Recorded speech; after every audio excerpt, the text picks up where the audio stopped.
Naghandaan, mas pinasaya, mas aabangan, mas pinalakas na puwersa sa radyo. Rinig na rinig at malinaw na mapapanood on-air at online. Saan man may Pilipino, sa buong bansa, sa buong mundo. Ito ang True FM sa 105.9. Laging true sa'yo, kapatid. Simulcast sa True TV sa Signal Channel 19. Mukhang kailangan ko na naman palitan ng bubong ko, pare. Mag-iisang taon pa lang yan. May tulo na kagad. Ay, bossing! Baka naman kasi hindi matibay yung ginamit nyo. Dapat ang gamitin mo ay cherry loom, ang yerong aluminum. Basta yero, cherry loom. Tibay protektado sa pangmatagalang yero. Mainit at makabuluhang talakayan tungkol sa sports, kumpleto yan dito sa Power and Play. Mula sa mga paborito at naglalakihang atleta hanggang sa mga natatanging Pinoy sports figures na dapat nyong makilala, ihahatid yan dito sa Power and Play.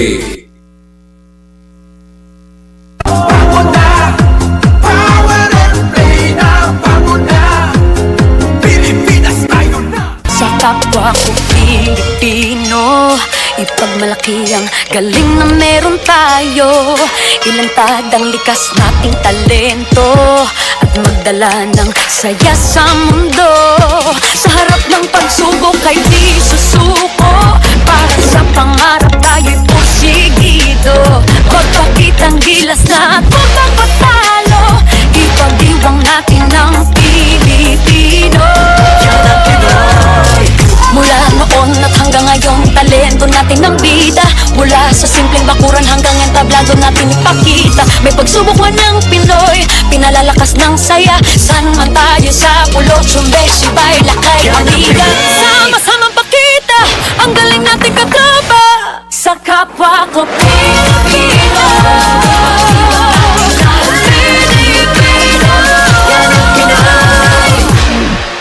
Power and Play was brought to you by Cherry Loom, ang yerong may aluminum. Cherry Tigo, love your journey.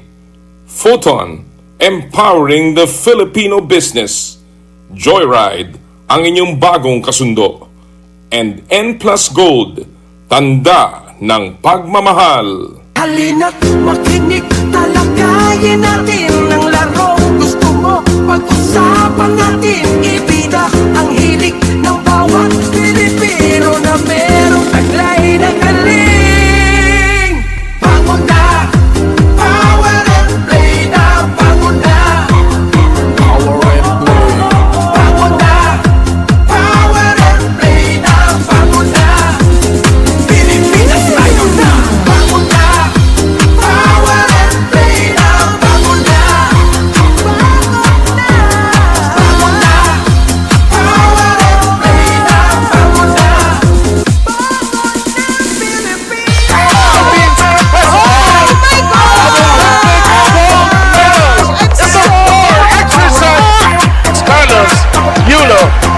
With 2 gold medals. Power and Play with Noli Iyala. The past, the present, and the future ng Philippine sports. Yan po ang ating pag-uusapan sa inyong paboritong kasalo sa almusal. Kaya bango na! Power and Play na! Good morning! Magandang umaga po sa inyo lahat, mga kapatid. Kamusta po kayo lahat? Sana'y nasa mabuti kayong kalagayan. Isa na namang Sabado kung saan huntahan po na umatikabo ang ating matutunghayan dito po sa Power and Play. Of course, kami po ay nagpapasalamat sa lahat ng mga nakikinig sa atin sa 105.9 True FM, sa mga nanonood sa atin sa True TV Channel 19 at 1PH sa Signal TV, and of course sa ating pong YouTube at Facebook live streaming, and of course our Sunday replay sa RPTV Channel 9. Pinag-uusapan po natin ang nakaraan, ang kasalukuyan at ang hinaharap ng Philippine sports. Well, yan po ang ating pag-uusapan ngayong umaga sapagkat ang ating po mga bisita ay mga parte ng glory days, glory days ng Philippine sports, lalong-lalo na sa mundo ng boxing kung saan mamaya po ay ating matutunghayan ang presidente mismo ng ABAP at ang current na pinag-uusapan po at malapit na mangyari, ang second window ng FIBA Asia World Cup qualifiers. Kasama po mamaya naman ang head coach ng Gilas Pilipinas and the future. Dalawa pong bata, hindi po teenager hindi pa nga teenager bata na nanalo sa Southeast Asian Games sa skateboarding. Yan po ang ating pag-uusapan at makakasama ngayong araw na ito. Pero syempre, hindi po kompleto ang ating huntahan kung hindi po natin kasama ang ating kaibigan at partner, the man for all seasons, Jera Season. Magandang umaga, partner! Magandang umaga, partner. Magandang umaga po sa inyong lahat. Ito na naman po, tulad ng sabi ni partner Noli, medyo maganda ang lineup natin ngayon, The past, the present, and the future. Pero ito, medyo yung present, sa 26 na yung FIBA window. Malapit na yan. yan. Next week na po yan. Kaya abangan natin itong laban ng ating Gilas Pilipinas. Alam mo, ang makakalaban pa natin, ang bibigat, partner. Yan ang, kaya po inaabangan na naman napakaraming yan, napakaraming tao. Ang kalaban po ng Gilas Pilipinas ay New Zealand, na dati na natin tinalo, pero bago nun lagi tayo nagtatatalo din dyan. At saka, kumbaga, may konting dagdag na drama dito, di ba? Na hindi lalaro, hindi maglalaro pala. Oo, lalaro pala. Lalaro pala. Oo. Tingnan natin kung talagang mabubuo itong sinasabi nating perfect lineup of the Gilas team leading towards their game against New Zealand. Kaya po, abangan nyo yung interview kasama ni Coach Tim Cone mismo, coming from the horse's mouth, ika nga. Yes. Sayang nga at, well, actually, kagabi ko siya nakausap, partner. Gusto sana niya makasama tayo live today, pero meron po silang tune-up game na closed door. Tama. Ang kalaban nila, I believe, is Magnolia ngayong araw na to. So parang, syempre, medyo hinahasa na ni Tim Cone. Ginaganong-ganon na yung kanilang mga sandata. Ayan. Kaya po, mamaya, abangan nyo yung ating naging panayam kasama si Coach Tim Cone. Of course, ang mainit din pinag-usapan natin ngayon, partner, ay ang and we need to congratulate ang ating pong kababayan muli na si Alex Ayala na napakaganda ng ipinakita muli doon po sa Dubai Open sa WTA na nagtapos sa kanyang kampanya noong Webes. Noong Webes, nung natalo siya nung Webes ng madaling araw. Alam mo, ganun talaga ang buhay no? Tsaka, I mean, may araw na ganun Ikaw, minsan ang score mo sa golf, 74. Kamahingay. Pero minsan naman, 104. Teka. Hindi ako si Ronin. Easy. Ikaw ba sa Mango Tea ka naglalaro? Hindi, pero speaking of Alex, I mean, keeping it real, ang kalaban niya po ay number 4 seed. Kumbaga sa rankings, di ba? Medyo mabigat yun. Oo, kaya may susunod naman. Bigyan natin siya ng leeway. Hindi naman po talagang mahirap. And alam mo, marami naman Pilipino tinatanggap yun In fact, si Alex mismo nagsabi. Sabi niya, alam niyo po, yung level nung kalabang ko, medyo hinahabol ko pa. Malayo pa yata I'm coming from a very tight game against yung si Cristea. Si Cristea, di ba?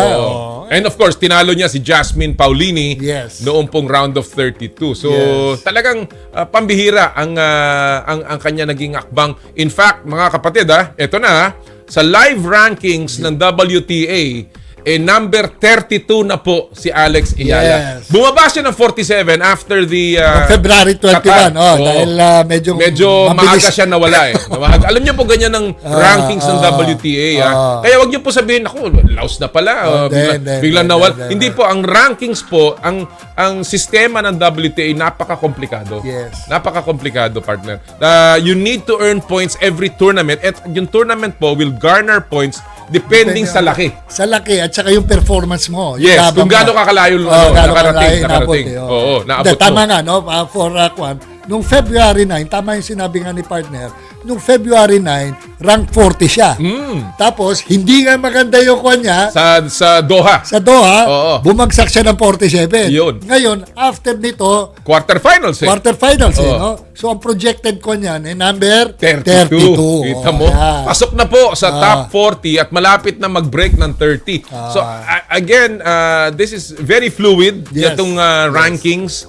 And one important tournament na ating po binabantayan, kung kayo po ay sa kampo ni Alex Ayala, ay yung Miami Open. Alam naman natin, doon sa Miami Doon partner, siya- doon siya sige talaga ka- pumutok. From 147 or 100 plus, 140, biglang umangat siya sa top 100. Na-break niya yung And 100. because yan, nag-semifinal siya doon. Napakaraming puntos po yun. Ngayon, ito po si Stijan.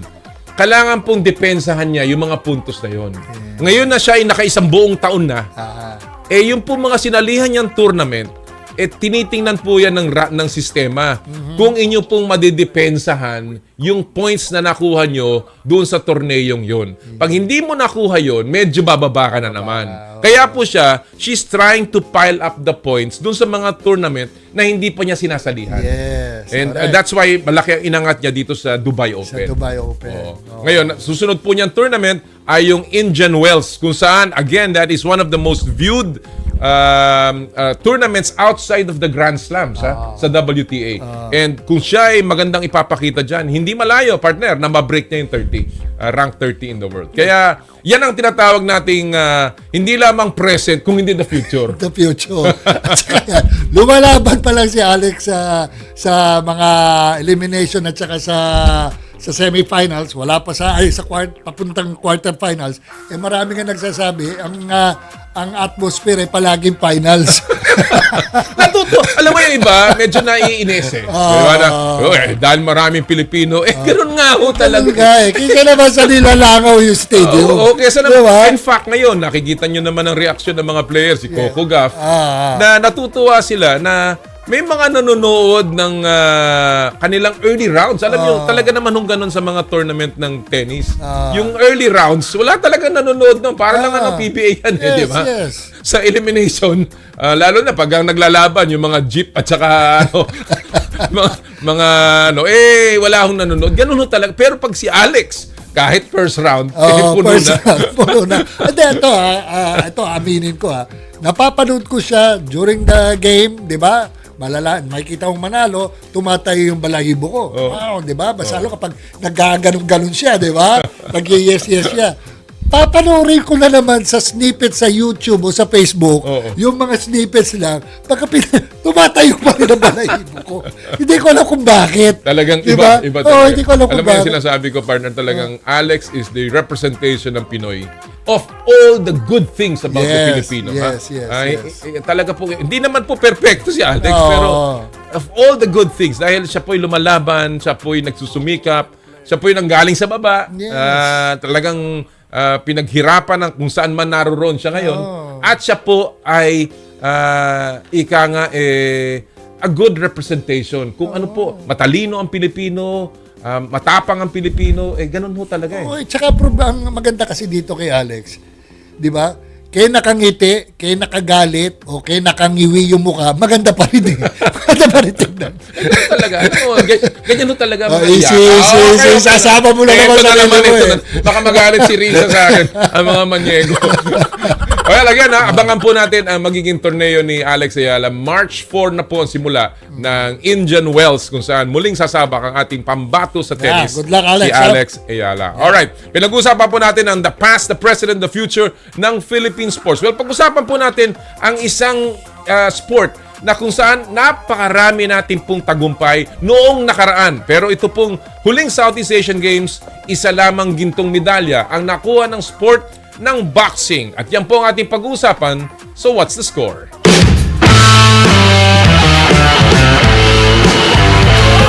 Sabi nila, relihiyon sa Pilipinas ang basketball. Pero isa pang B ang nananalaytay sa dugo ng mga Pinoy. At yan po ang boxing. Literal na dugo at pawis ang pinuhunan ng mga kababayan natin para ibandera ang Pilipinas sa loob ng ring. At natapos man ang golden era sa pagdating ng dapit hapon sa karera ng mga all-time great katulad ni Manny Pacquiao, sinusubukan ngayong ibangon ng bansa ang status nito sa mundo ng boxing. Alam mo, partner, sabi nga natin, medyo bumaba ang performance ng ating team dun sa Southeast Asian Games.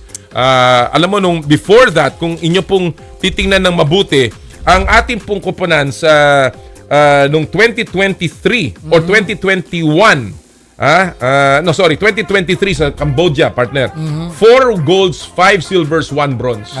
Doon sa Hanoi, 2021, 3 golds, 1 silver, 5 bronze. Itong nahuli sa Thailand, 1 gold na lamang tayo. And 3 silvers, no? So, again, yung tinatawag nating nakaraang glory ng boxing, dapat sana maibalik. Yeah. Pero ngayon, mukhang may tsansa sapagkat may bagong nasa liderato ng ating pong asosasyon or Association of Boxing Alliances ng Pilipinas. Ang bago pong presidente nila, ang ABAP President, dating Secretary General, dating Executive Director, ngayon ay Pangulo, Marcos Manalo. At siya po ang ating nakasama dito po sa ating interview. Panoorin niyo po to. Thanks for joining us, President Marcos Manalo. Alam ko busy ka, but thank you for giving us a little bit of time here in Power and Play. Yeah, it's always a pleasure being here, Tom. Thank you for having me again. Alam mo, of course, you've been on the show in many positions, in many capacities. The last one being, of course, Secretary ng ABAP, and now the ascension to the presidency, which is really very welcome news for me. Ganyan din ang naging pathway ni paring Ed Picson when he became president. So, naalam mo yung takbo ng amateur boxing sa ating bansa. But you know, boxing is a very important sport to most Filipinos, and alam naman natin ng proud history, especially ng amateur boxing. What was your biggest consideration when you accepted well, at least you were asked to run for the presidency ng ABAP? It's always the boxers' comment. The opportunity to change lives and to inspire and positively influence the Filipino nation. So parang yun yung guiding light eh. Kasi there were plenty of times rin na you're gonna ask yourself, I have professional practice that I can continue in terms of sports psychology, but whenever I think of the boxers and the opportunity with being in the national team, again to be a positive influence to many people, yun yung nagiging guiding light ko. Clearly yung pagiging sports psychologist mo, at the same time professional manager, you handled the position of Secretary and Executive Director for quite some time, at talagang kumbaga na-immerse ka dun sa experience ng boxing, hindi lang sa ABAP kung hindi sa international body. How important is that for you, given all of a sudden this huge responsibility, Marcos? Yeah, it all started with again our late president Ed Picson. He started exposing me sa international governing bodies. At that time it was ASBC, and then AIBA, and then now it became World Boxing, and our Asian Federation, yung Asian Boxing. And so I met a lot of people, and able to get a few things about their best practices, how they do it in their respective countries, and even locally. I tried to go around. Actually, just yesterday, I was in Bago City, which is considered like the boxing capital of the Philippines. It has produced the most number of Olympic medalists, and so I had to go there and have a look and see what we can do to help revive the boxing culture there. And then in a few days, I'm flying to Zamboanga City because training center being built there. Next, in a couple of weeks, we're gonna be in Iloilo. There's another training center there in boxing being built. So, going around, meeting a lot of people, both local and internationally, definitely helps a lot when it comes to creating this mental models and how to again establish a boxing program that could be long-lasting for the Philippines. Well, alam naman natin that we are a country of boxers. Ang dami nating talent.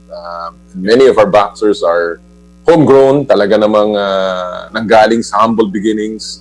And we know everywhere you go, mahal na Pilipino ang boxing. And that's why there's so much expectation.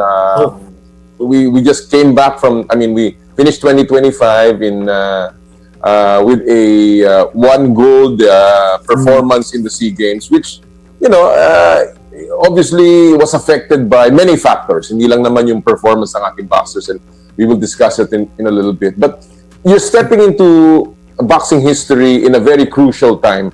What is your overarching vision, President Marcos, in the next 3 to 5 years of your presidency? Yeah, obviously the outcome goal is the Olympic gold, no. But I think a lot of the things that we need to do really is about the process and how to get there. And admittedly, in the past few years, we have focused more on the elite program, and in a way, medyo set aside yung grassroots program. That's why, at this point, medyo yun yung priority talaga. To be able to establish more training centers in the provinces. No? It's actually, now we're seeing the effects of uprooting our boxers early from their foundation, yung kanilang family. And so may mga boxers who are not able to stay long with the national team kasi now homesick, or it's just harder for them to make a difference. No? Kasi kumbaga, taga Bukidnon ka, taga Cagayan de Oro, taga Negros Occidental, then we're gonna bring you to Baguio at an early age. So, yun yung isang nakikita namin na mukhang we really have to develop or to get better at. And also, we have to revive our regional tournaments and also our national championships to be able to get to discover more talents in the far-flung areas. That's what we're starting at. And tingin ko naman, yung in terms of the elite program, we're able to provide opportunities for boxers in terms of international training camps and tournaments. No? And then we're also actually trying to beef also our coaching. We're looking at another foreign coach to be able to help our existing foreign coach. Si Coach Don, our current coach, we want to immerse him also in grassroots. We want our best coaches at that level para maganda yung pag-feed sa national.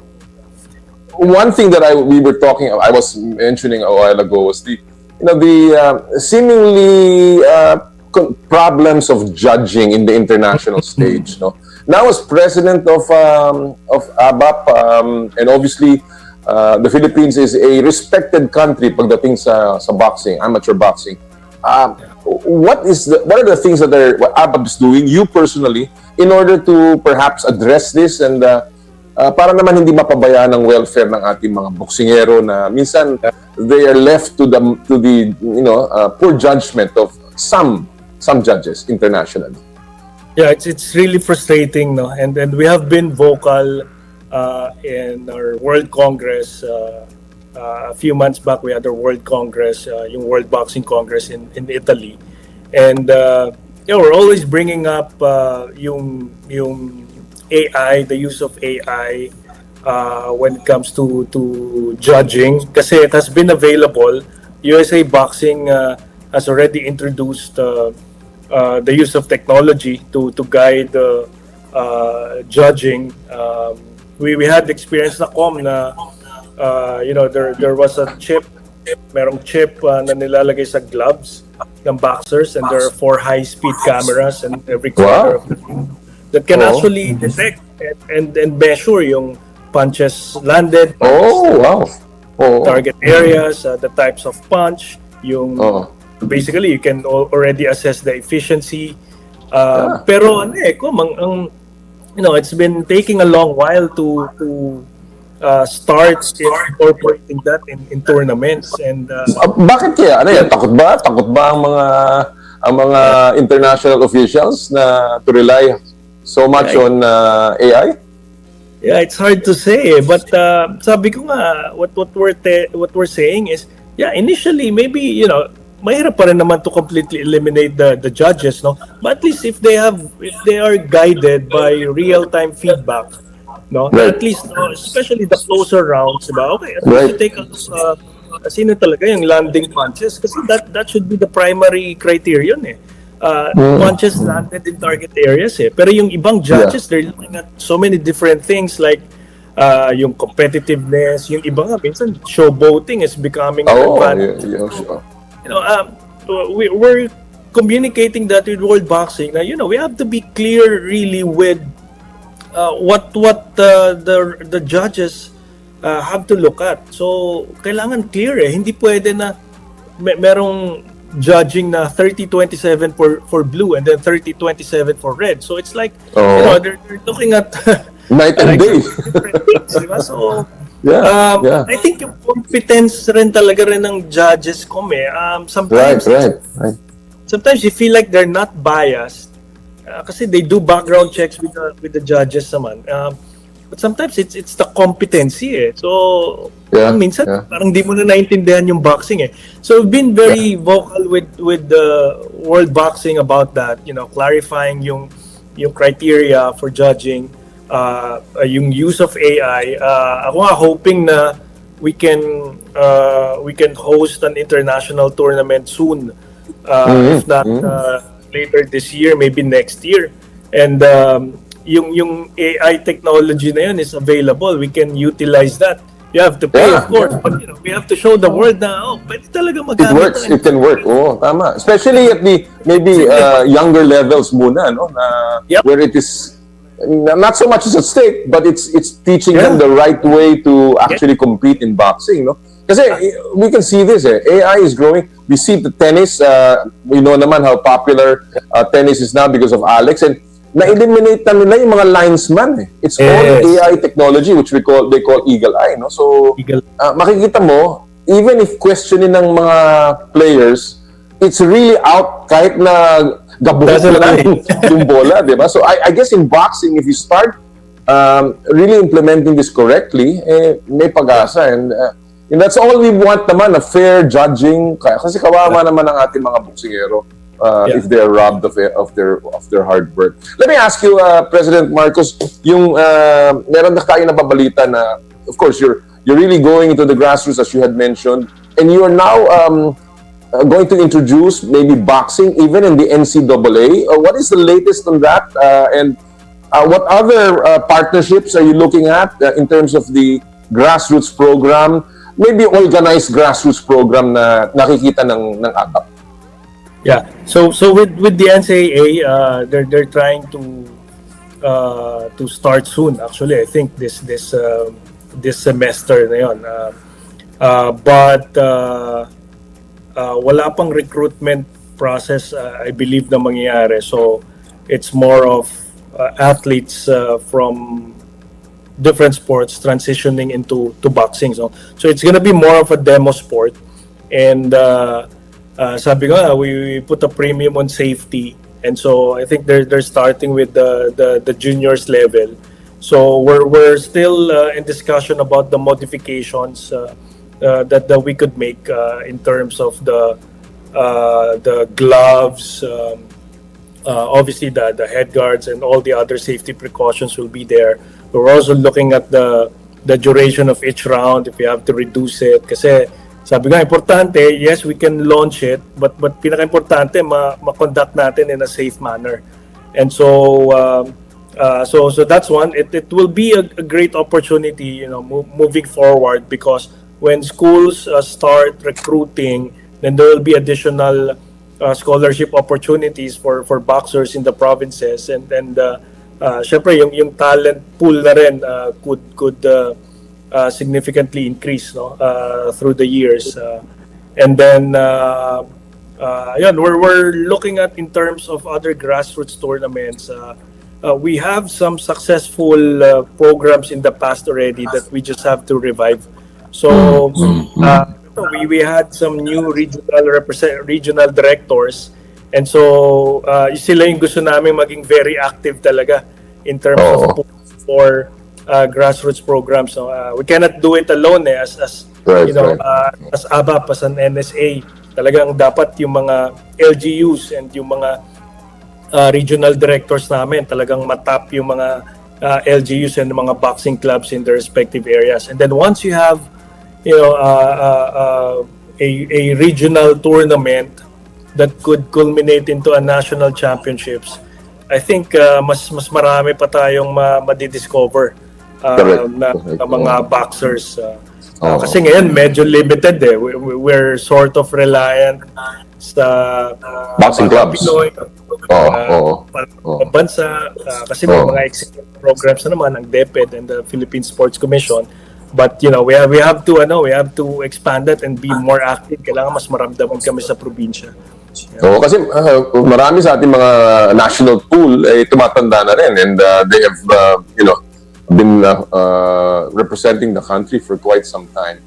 Yes. Alam natin, President Marcos, that aside from being the SecGen and ED before, you were also a mental performance coach and sports psychologist of many athletes, not only of the boxing team, no? And obviously that is so close to your heart. In your administration, are we going to see a more intense support system for boxers, including medical and psychological, for their psychological welfare, President Marcos? Yes, definitely, Com. No, in fact, actually, I started with ABAP 13 years ago as the mental performance coach, and when I came into ABAP, meron ng under the leadership of Ed Picson, meron ng sports science team eh.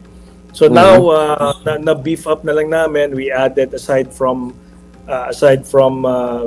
strength and conditioning coach, nutritionist, we have physiotherapist also, is now based in Baguio kasi ang main training center now is in Baguio.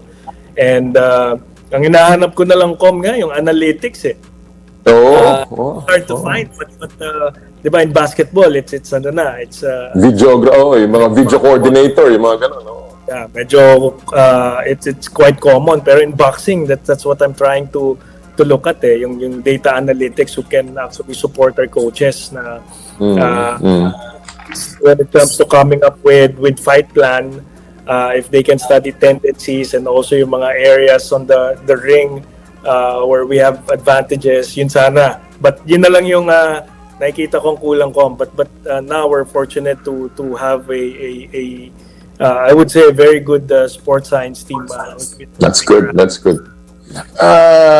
We're talking about athletes' welfare, obviously, tulong sa kanila para sa kanilang career as a boxer. But ang ABAP ba is also looking at pathways to professional careers for amateur boxers? Are we also still going to continue to make use of professional boxers in our national team? Alam natin that in the recent Southeast Asian Games, si Mindoro, I think, is a professional. Of course, Yumir, who won our gold medal, is a pro boxer as well. Ito ba ay patuloy na gagawin ninyo under your administration, President Marcos? Yes, Com. I think we have to look at that opportunity also, no. Actually, Com, si Well John yung unang professional boxer na hindi nanggaling sa national team. We invited to join a major international tournament. Kasi in the past, like Yumir Marshall, Charlie Suarez, Christian Laurente, so those boxers already turned pro. Then we invited back to the national team for major tournaments. Pero very familiar na kami sa kanila kasi galing rin kumbaga sa programa namin, no. So si Weljon actually yung first time, no. And I think his performance in the SEA Games, it's decent, but doon din nagre-reflect na it's not easy to transition from Olympic style boxing kasi you have to get used to the pace.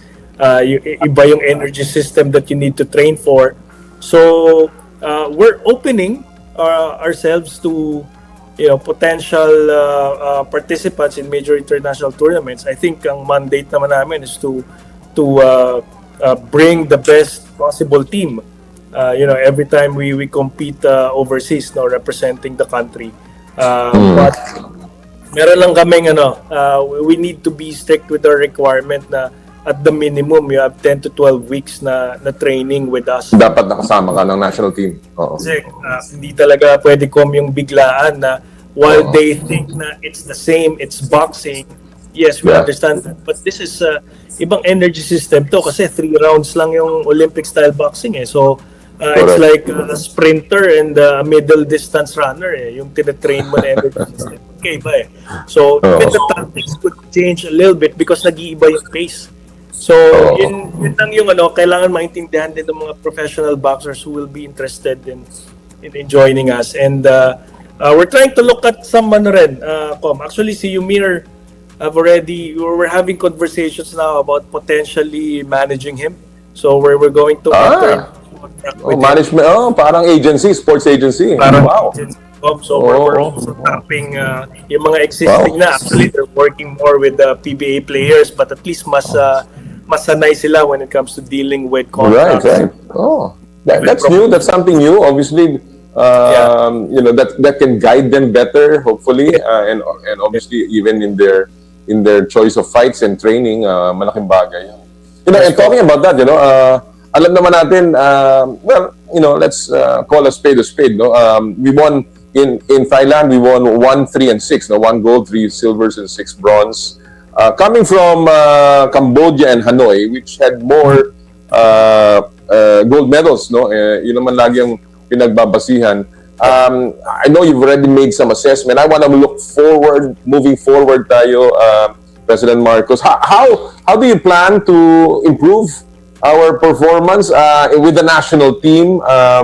Ito ba is there going to be a new way of forming the national team through competitive pathways? Ano ang plano mo dyan just to improve our showing in the international tournaments that we'll be joining? Yeah, so isang adjustment namin right away, actually nasa Thailand pa lang kami. We already had evaluation with the coaches, and sabi ko, we have to do something better. Obviously, the officiating was a concern, but feeling ko rin we still underperformed eh. And so one of the adjustments is actually starting next week. We're gonna start the series of box-offs. So during the selection process, instead of before there's only one box-off leading to the selection of as part of the selection process for the major international tournaments. Ito para mangyayari throughout the year where we have a series of box-off, and we're gonna be ranking the athletes para yung iba hindi rin complacent na hindi porke Olympian ka na medyo relax ka na kasi you know that you're gonna be selected anyway. So ito talagang as early as kakabalik lang nila training in January, pero ito next week they're gonna have it will be the start of the box-off. Then after a month and a half there will be another series of box-off. So you have to be able to stay within your competition near your competition weight. And then, kailangan talaga mapakita mo sa coaches na ikaw yung pinaka-deserving dun sa spot. That's a few months before the major tournament. Like, right now, we're looking at the Asian Games. So, sabi ko, selection process natin sa Asian Games, dapat talaga, we start early para the boxers see the importance of, being competitive and being in shape, not just a few months before, 2 months before the Asian Games, but you have to be competitive para rin whenever we join yung mga lead-up tournaments, actually meron din kami championships, meron kaming mga World Boxing Cups where they get ranking points na. So yun, kailangan very competitive na tayo dun sa mga ganong tournaments pa lang. We don't really wait until the Asian Games, and so we're gonna be kumbaga taking a closer look at that, and then siguro in a way medyo naging lenient rin kami in the past year. And ultimately, of course, the goal, as you had mentioned in your previous interviews, is an Olympic gold, because yan ang talagang pangarap ng ating bansa, na magkaroon ng isang boksingerong makakakuha ng medalyang ginto sa Olympiada. How is the process going to LA? Ilang qualifiers yan? How many do you think we can qualify for the LA Olympics, President Marcos? Yeah, so this year, wala pang qualifying tournament, no? Dati kasi, in the last Olympic cycle leading to Paris, the Asian Games was used as a qualifying tournament. But this time, the Asian Games is too early kasi it's still 2026.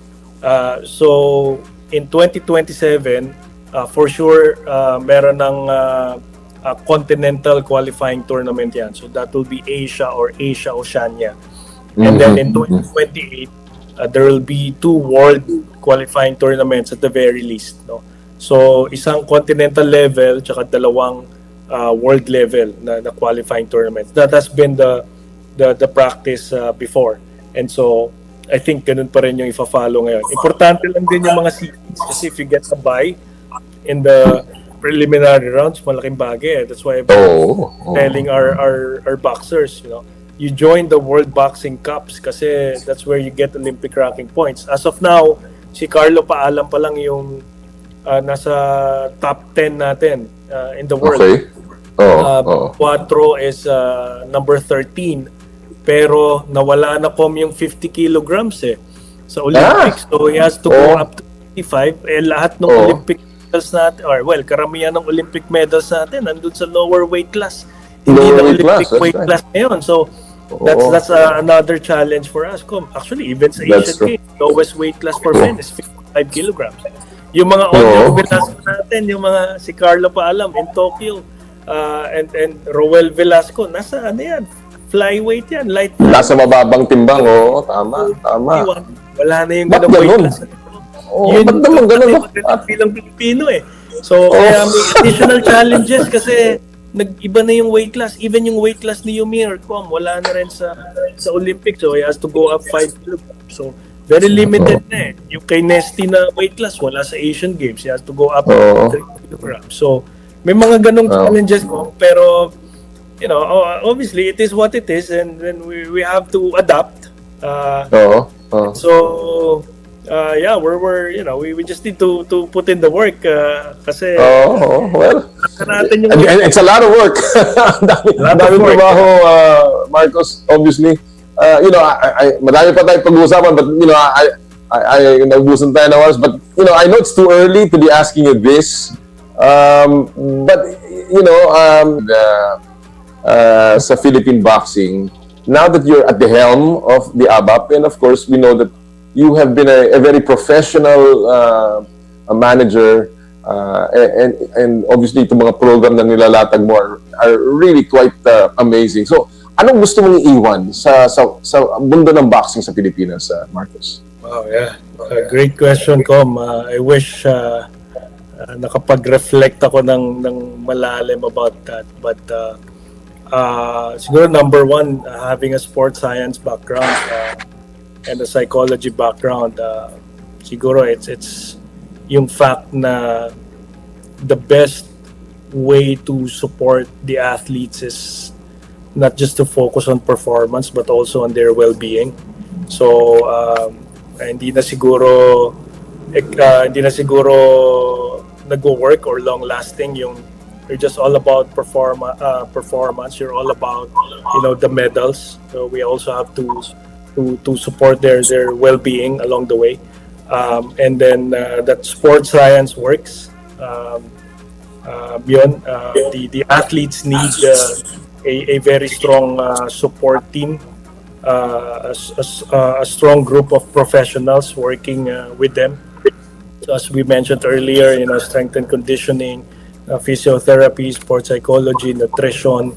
So dapat working and collaborating for the benefit of the athletes.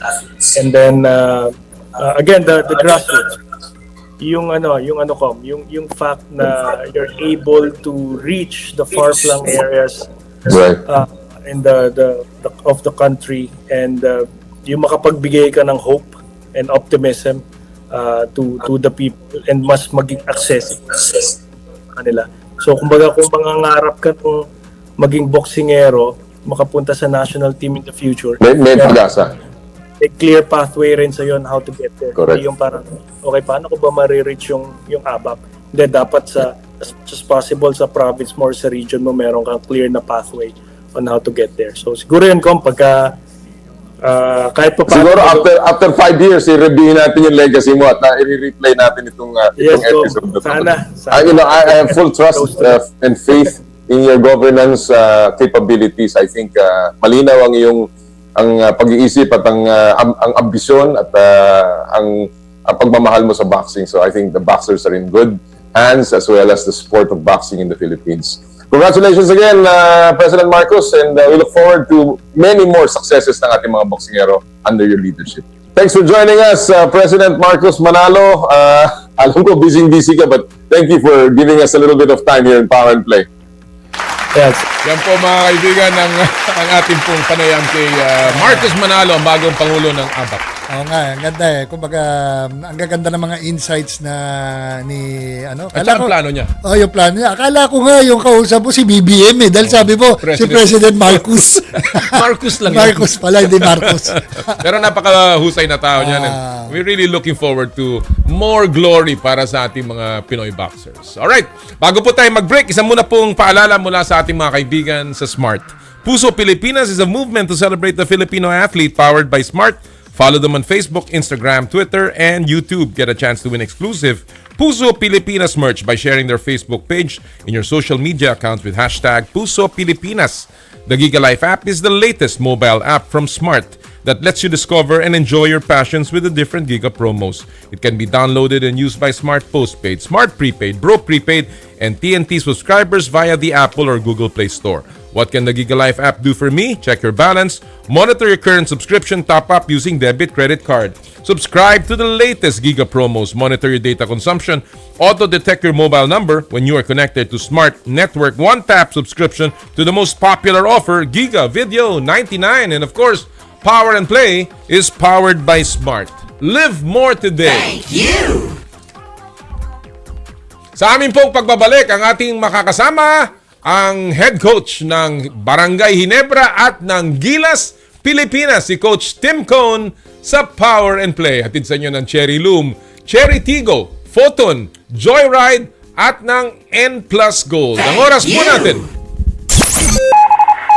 8:48 ng umaga. This time check is brought to you by Ultima at ng M2 Veggie Drinks. Drink your gulay. I dare to dream big. To be a voice of my generation. To inspire resilience in the face of roadblocks. And in sharing my stories, I let others share in my passion.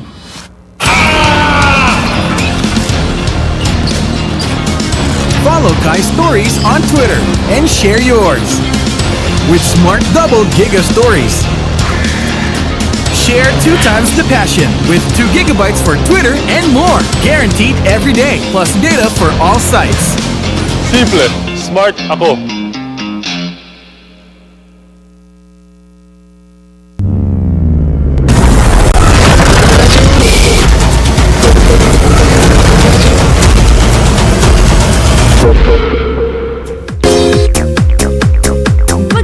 Mo na ba hindi na pwede balikan? O kung talagang kayo, babalik at babalik ka? Ngayong February, celebrate love. Celebrate Feb Mamahal sa 105.9 True FM. Prepare delightful dishes every time with Technogas Technique appliances. Experience excellent cooking results with Technogas Technique's premium selection of cooking ranges, range hoods, built-in hobs, ovens, and kitchen appliances. Technogas Technique combines elegance, functionality, safety, and durability to enhance your skills and passion for cooking. Make Technogas Technique your cooking partner and fill your kitchen with appliances made to last. That's the Technogas Technique. Bianca, may gusto ka raw i-confess sa akin. Yes, kuya. Last week, gumamit ako ng Silka Green Papaya Soap. Tinry ko lang, kuya. Oh, may napansin ka bang kakaiba? Hindi lang ako ang nakapansin, kuya. Sila ate, si mommy, si daddy, pati mga friends ko. In as early as 7 days, naging radiant ang kutis ko. Sa tingin mo, bakit ganito ang nangyari? Sa tingin ko po, kuya, kasi boosted ito with green papaya enzymes. And with regular use... Kapansin-pansin ang kutis Silka in as early as 7 days. Bianca de Vera po! Kitang-kita ang kutis Silka ko with Silka Green Papaya Soap. Whitens in as early as 7 days with regular use. Silka Green Papaya Soap. May issue ka ba sa batas? Tutok na sa Basta Batas! Kasama sina Jen Galvez, Rico John Ferrer at attorney ng bayan, attorney Edward Chico. Samahan ang Basta Batas sa bago nitong time slot tuwing Sabado, alas 2 ng hapon sa mga piling himpilan ng Vanguard Radio Network. Kasama ang Big Sound FM at Big Radio, 1188 DZXO AM at 3095 DWMG AM.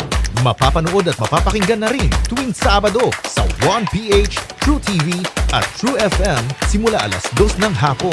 Sundan kami sa Facebook, YouTube, TikTok, Spotify, and X. Hindi mo alam? Ibasta batas mo! Request your vibe. Be the vibe. Experience the OG. Request your favorite icons. Request via Messenger. Scan the QR code or chat the official Vibe PH page. Tap Vote Now. Choose OG and type your request in this format. Artist name. Request via True FM.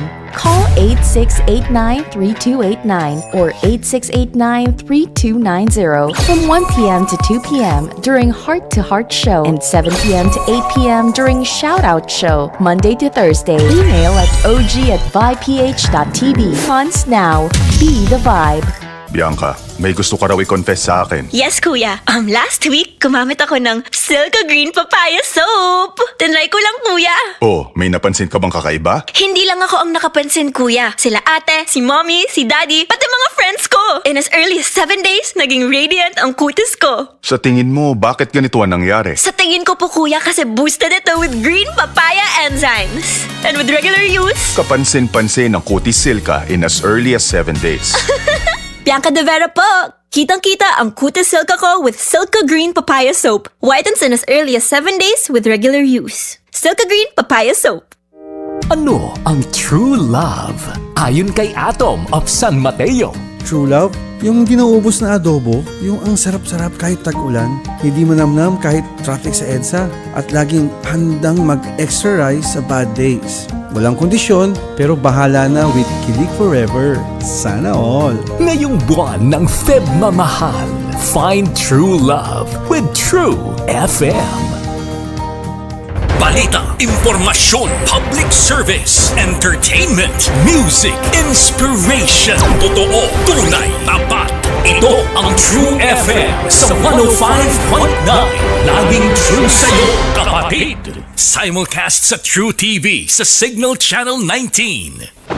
Mukhang kailangan ko na naman palitan ng bubong ko, pare. Mag-iisang taong pa lang yan. May tulo na kagad. Ay, bossing! Baka naman kasi hindi matibay yung ginamit nyo. Dapat ang gamitin mo ay Cherry Loom, ang yerong aluminum. Basta yero, Cherry Loom. Tibay protektado sa pangmatagalang yero. Power and Play with Noli Iyala. Imbang na bigat kada kayo amin sa ating po mga kababayan sa San Esteban, Ilocos Sur. By the way, niyanig ng lindol yung San Esteban. Ha? Sana po nasa mabuti kayong kalagayan dyan sa bandang Hilagang Luzon. Ha? Talaga pong ika nga mag-iingat tayo. And of course, kinakamusta po natin ang ating mga naging kaibigan dyan sa Pampanga at saka sa Lubao, Pampanga, ha? Na mga lumahok po doon sa Balita University 100 Centennial Tour. Ano kayo lahat dyan, partner? Siyempre, North din. Kailangan mong kamustahin ang ating mga kababayan dyan sa Pangasinan. Oo, siyempre. Lagi nakatutok yan. Oo, maabig kabosan at sikay namin, dita dit Pangasinan, lalong-lalo na, dita our hometown. Dita Lingayen. Lingayen. Ang Kapitolyo ng Pangasinan. Kamusta po kayo dyan? Alam nyo, malapit na po ang PBA. Pero bago natin pag-usapan yan, ito muna, ipapasok ko lang. Siyempre, kailangan nating i-announce yung ating pong Joyride Top-Up promo na kung saan tayo po ay namimigay ng 1,000 pesos JR Pay Wallet Credits. Siya nga pala, gusto kong pasalamatan si Katunying, Taberna. Saka si Ka Jerry. Nung isang araw, may sumakay ng Joyride. Wow. Na doon sa kanilang promo. Tayo, sabi ko, bigyan mo rin ng JR Pay wallet credits. Oo. Talagang binanggit naman ni Kat Tunying, kaya pasalamat tayo kay Kat Tunying. Siyempre, alam mo naman, kung tayo power and play, meron naman silang 2x2 sa kabila. Mga kaibigan po natin sana buhay. Again, sa ating po top-up promo, napakadali po sumali. Download the latest version of the Joyride Super App. Kuhanan ng screenshot ng app's home screen. Ipadala ang screenshot via PM sa Power and Play FB page. Kasama po ng buong pangalan ninyo at registered Joyride mobile number. At makakatanggap kayo o may chance ang manalo ng 1,000 pesos JR Pay wallet credits na inyo pong magagamit sa motorcycle taxi, Joyride delivery, Joyride taxi cab, Joyride car, at ang Joyride super taxi. Lahat po yan mula sa Joyride super app. Alright, pinag-usapan natin kanina yung PBA. Nako, excited na, partner. Maraming tao dahil nagdadatingan na yung mga higante. Yes. Diba? Land of yung the Giants. pinaka-higante sino? Ay, si De Guara ba yun? De Guara. Si Sam De Guara. Oo, Land of the Giants. 7-6. Ang laking mama. No? Pero, merong mas nakaka-excite na doon. Legit na NBA. Yes. Ang pangalan po niya, talagang sakto sa basketball. Hindi mo makakalimutan Oo. Di ba? Diba? Makakalimutan mo yan. Lahat tayo mahilig sa basketball. Ang pangalan po niya ay Ball. Yeah. Meron din tayo niyan. Yung basketball. Marami tayo niyan. Kaya inaabangan na po ng napakaraming Pilipino ang ball. Alam niyo, siguro alam na rin ng karamihan natin. Naglalaro siya saan? Ay, siyempre sa TNT. TNT. Talagang nagpapalakas. Dahil talaga kailangan dahil palagi na lang Cinderella finish ang TNT. Ngayon, palagay ko malaki na ang pag-asang manalo ng TNT. Legit NBA po to, mga kapatid. 44th pick back in 2008 or 19. Yeah. At naglaro sa 3 NBA teams. Yes. At tsaka top prospect ng USA ito nung araw sa high school, coming out of high school. Yes. Kaya ito po yung legit 7'3 si Bol, mga kapatid. Ang magulang nito, nagsimula talaga yan, kaya nandyan yan si Bolbol. Yung dating nirecruit coming from AFO, ang tawag sa kanya dati, di Mandinka Swatter. Dahil parang winawalis niya lahat ang mga sapal na. Kasi tangkad din. Ang tangkad din, 7'5 yata yun. Basta matangkad din. Ito po yung anak na. Anak niya. Anak na. Kaya, abangan po natin yan. Alam niyo po, ito ay isa naging topic namin dito sa susunod nating guest. Napag-usapan po namin kagabi, sabi nga natin, kasama po natin si Coach Tim Cone kung saan hindi lang po napag-usapan ng Barangay Ginebra, kundi ang mga plano patungkol sa Gilas Pilipinas. Lapit na yan next week na. Sabi mo nga, partner, may mga nagtatanong, totoo bang lalaro si QMB? Totoo, bakit pa hindi makalaro si Kai Soto? Maglalaro pa ba? May chance pa ba? Si Justin Brownlee, kaya pa ba makipagsabayan? Diba? At kung sino-sino pa po. Napag-usapan po natin at gagawin nating 2-part itong interview natin kay Coach Tim Cone ng Gilas Pilipinas. Panoorin niyo po ito. Thanks for joining us, Tim. We're so happy to have you back on Power and Play. Obviously, a lot of people are waiting for the next window of Gilas, and I want to go straight to the point. In the past, the problem has always been the time that you've had with your team, given that everyone's flying from everywhere. Are you more satisfied, happier with the time you've had so far, and the number of players that have joined the pool? Well, today was actually the first day that we had a complete pool outside of Kai Soto, but QMB came in, KQ came in, and Carl all came in today and joined our first practice. But I was just talking to the team that in our first practice when we came together I think it was last Monday, we practiced and I was looking at the game and I go, wow, we are terrible. And then the second day, we got better and I go, oh, not so bad. And then by the third practice, we were starting to really get it. And by fourth and fifth practice, everything was like clicking. And that is the whole point when I was talking to the team. about this kind of program where you try to keep the team intact. So when they come back, they only have you have a minimum time, but it takes a minimal amount of time to get back into that rhythm because you know each other, you know the system. It's just more of refresh, and then you have the opportunity to continue to build. To build on certain things, like build your defense a little deeper, build your offense a little crisper, a little cleaner, and that's the feeling I have right now. Yeah, I feel much better about the team now than I did, a year ago, or especially since we started. Because we although we don't have months together, we have had a continuity. So when guys come in, I mean, it doesn't take long for them to get back into rhythm and create that chemistry again, and for them to be having fun and enjoying themselves. And that's exactly, as you said, the formula for keeping the pool a little smaller and, getting everyone all together every time. But let me put this in proper perspective, Coach. This window, how important is it in the general scheme of things for us to qualify in the World Cup? Can we afford any losses here? Is this something where it is a must-win for us? How important is this particular window? Well, let me see if I can explain the mechanics of the World Cup qualifiers. For you to qualify, you have to be within the top 8 of Asia, including Australia and New Zealand. So you have to be in the top 8. But Qatar is already qualified because they are hosting. Like it was for us last time. We were already qualified during the qualifiers. We had to go through the qualifiers, but we were already. Same for Doha. So that only leaves really 7 spots available because Doha already has 1. So, you figure Australia and New Zealand is going to get 2. So now you're talking about, 5 spots available. And then you got China, Korea, Japan, Lebanon, and Jordan. You go on down the line, Saudi Arabia, and you can see that the competition is very for us.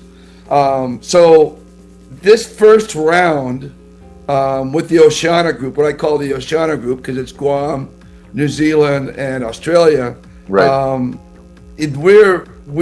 have to get through this first round, and this games will be carried over into the second round. The top 3 teams make it to the second round. By beating Guam, it kind of put us already in.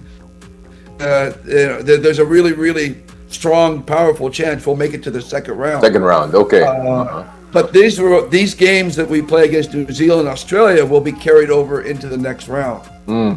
So in that regard, they're very important. There's no knockout here. Nobody's going to get knocked out because the second round we go and play the Middle Eastern teams, and we play the bracket of Iran, Iraq, Jordan, and Syria. Oh, tough teams. If they're grouping, one of those teams will be knocked out as well. So we'll be playing those three teams, most likely Iran, Iraq, and Jordan. We'll be playing those guys in the same tournament like we did now, 6 games, home and away.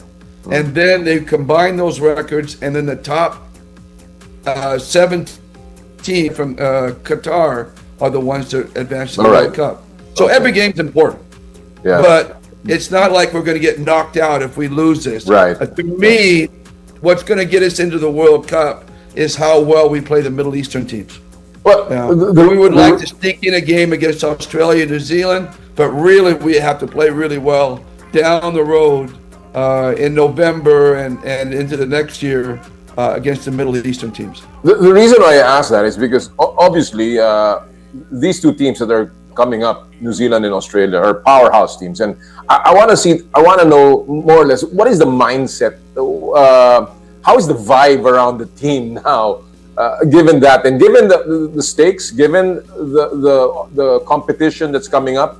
What is the vibe around the team, Coach? I think the biggest concern for the players right now is protecting their home court.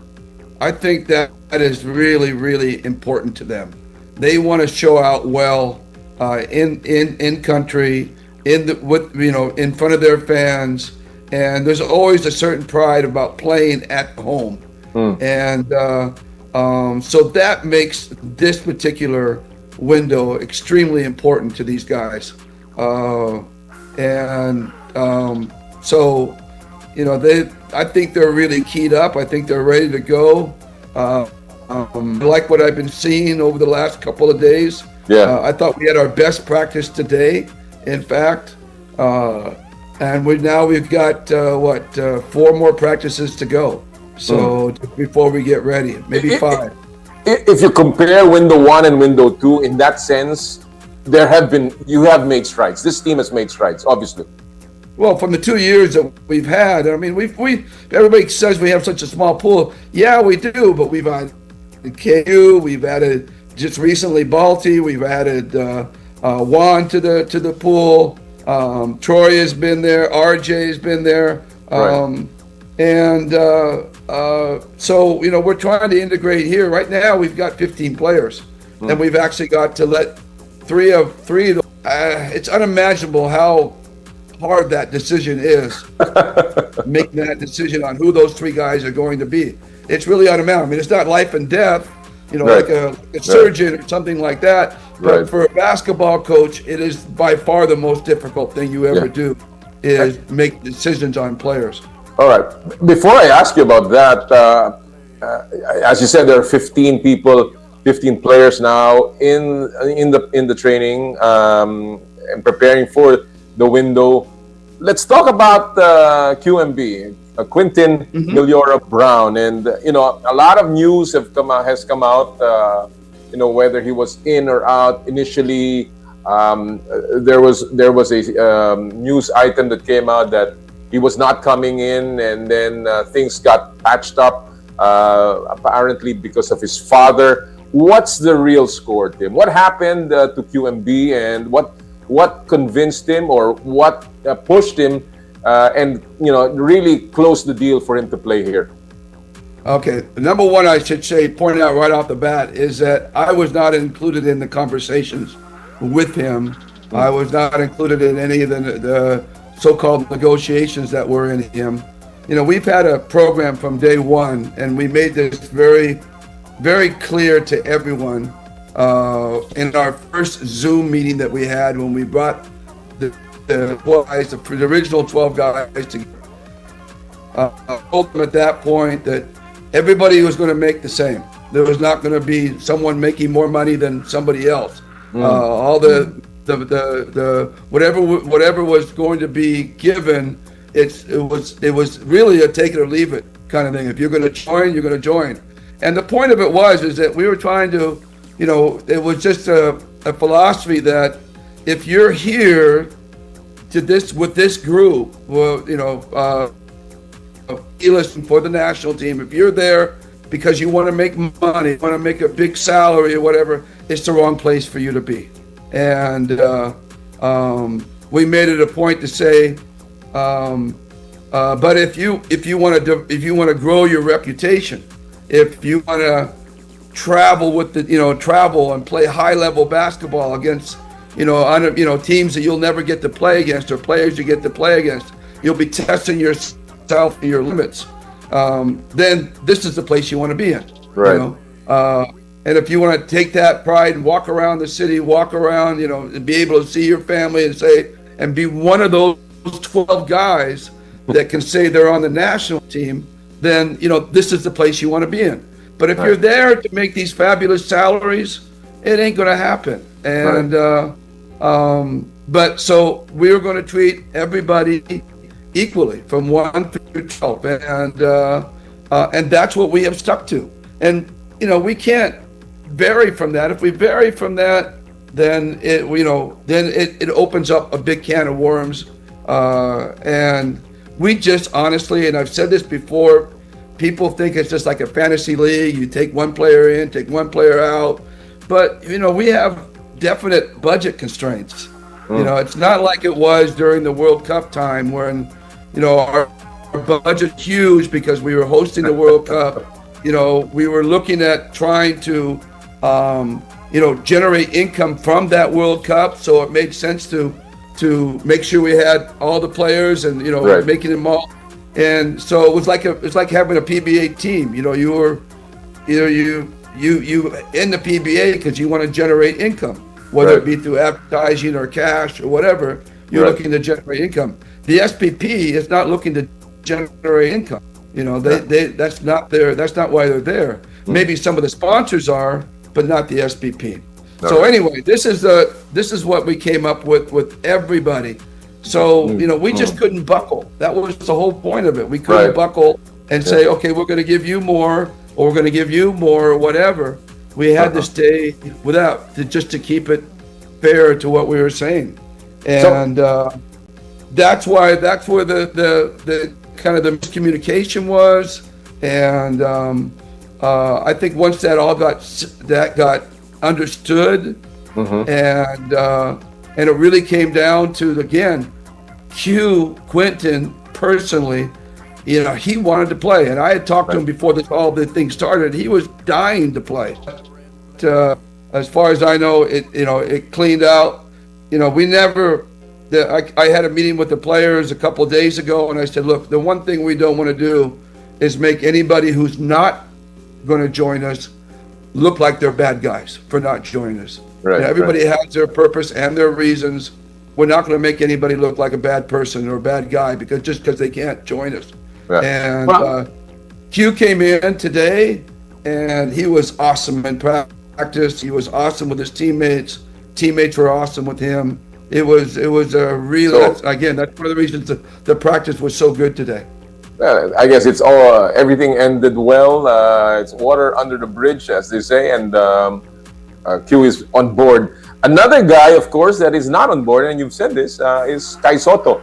I just want to get also the real story because initially there was again news that his Japan B-League team was not allowing him. And then all of a sudden, Koshigaya made their statement saying that he is free to join.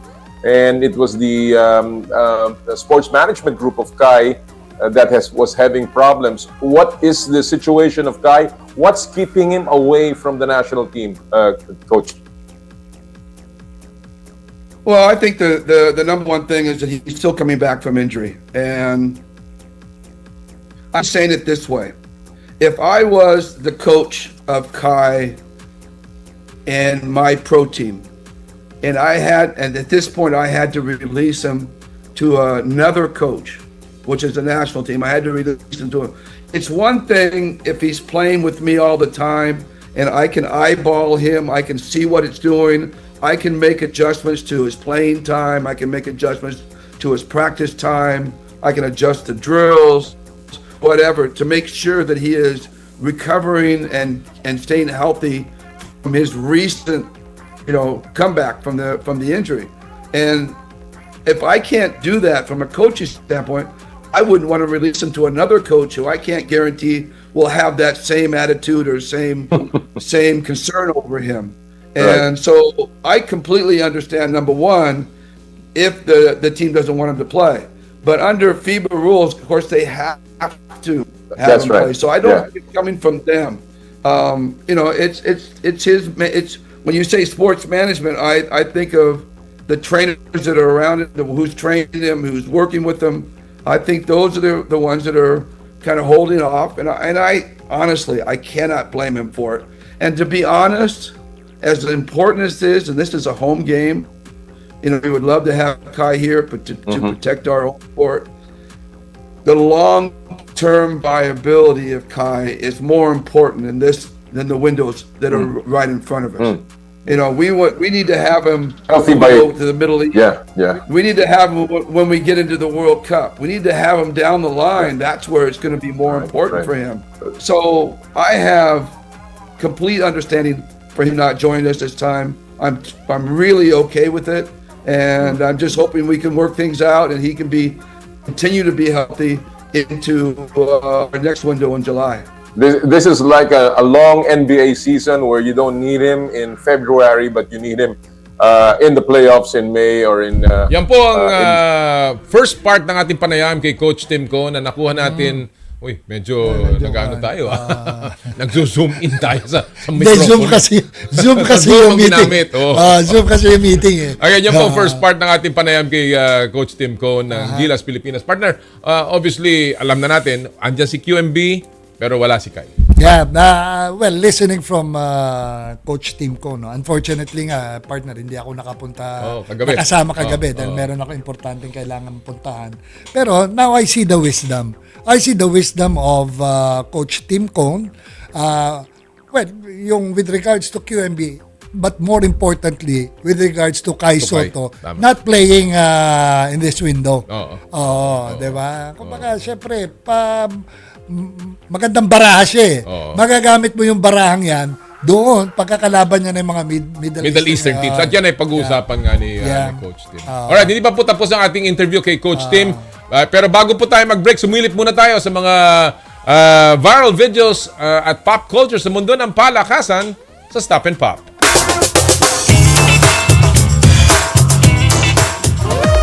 Ang title po ng ating video ay, Lethal Fit. Hindi naman lethal weapon yan. Maliit na weapon. Lethal Fit. Lethal.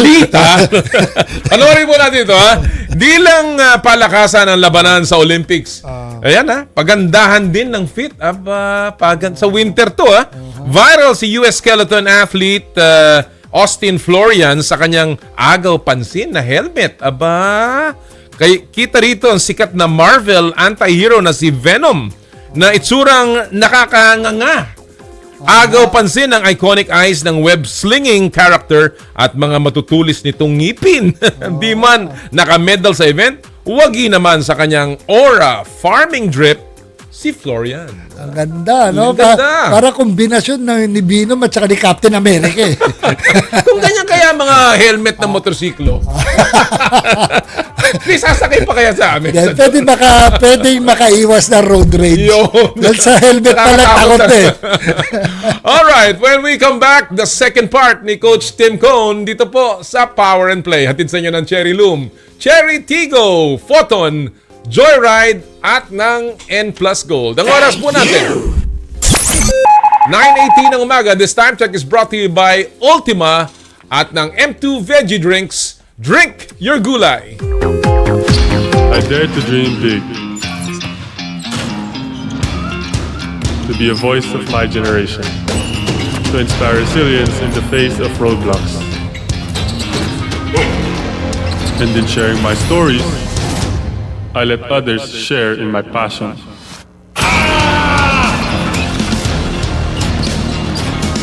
Follow Kai Stories on Twitter and share yours. With Smart Double Giga Stories.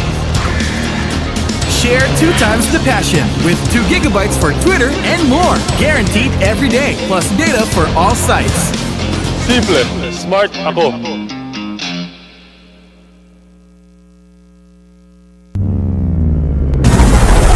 Hello, Mr. Amazon.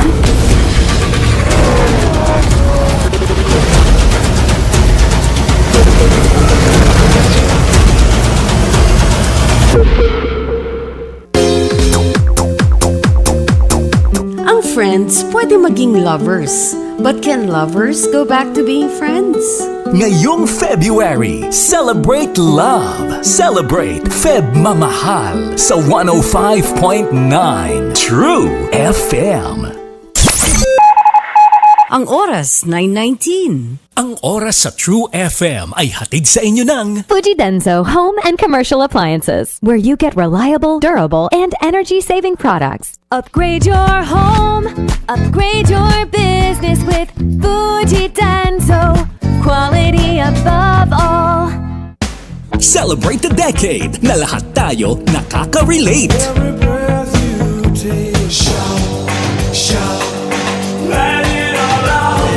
Lahat ng pumatok nung dekada 80, sunod-sunod, sama-sama.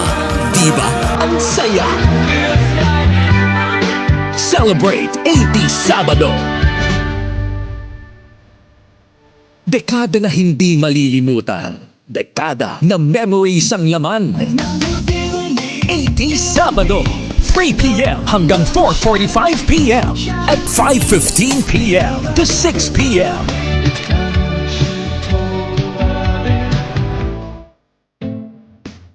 Balik tayo sa True FM sa 105.9. Nanging true sa'yo, kapatid.